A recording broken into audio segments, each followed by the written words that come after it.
Tinubu didn't have to send the Air Force and the military to deal with this particular insurrection, this threat to our own sense of security and equilibrium. No, there are easier ways of doing it. Let me tell you where Tinubu should have looked for forces to quell that insurrection. Right here in Lagos, right here, or in Abuja perhaps, I don't know. But there was no need to call the military or the Air Force.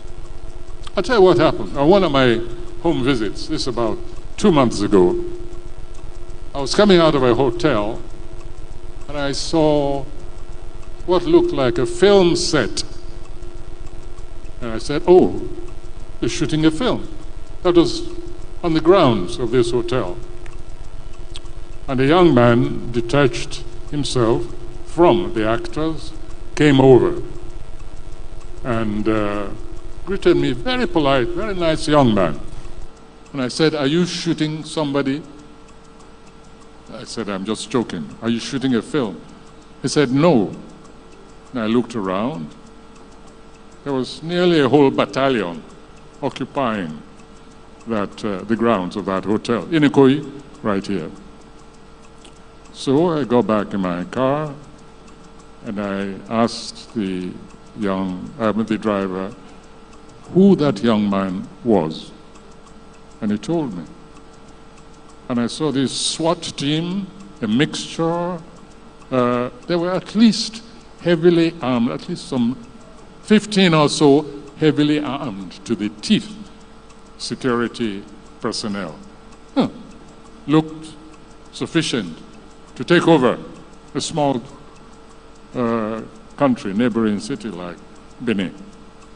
And I think the next time the president should just call and say, Seyi, go and quell the rebellion over there. I was so astonished that I started looking for the National Security Advisor. I said, track him down for me. I think they got him somewhere in Paris, but I was with the president. He was at a meeting. And I said, I've just seen something I can't believe, I don't understand. And I described the scene to him. I said, do you mean that a child of the head of state goes around with an army for his protection or whatever? I couldn't believe it. Later on, I did some investigative journalism and I inquired, and I found that apparently this is how this young man goes around with his battalion, his heavy armed soldiers. Of course, the road was cleared before his car went out. I stayed until it seemed he was leaving. So next time there's an insurrection, I think the president should just call that young man and say, go and put down those stupid people there. You have enough troops under your command, so don't bother me with all these security issues any longer. Let's not overdo things. This is not the first country that has a head of state. It's not the first country whose head of state has families. And I think children should know their place. They are not potentates. They're not heads of state.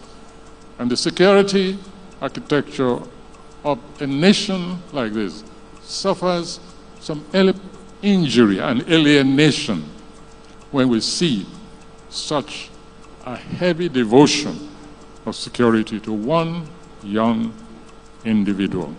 You'll excuse me, but I'm in and out most of the time. And this place is named after me. It's my center.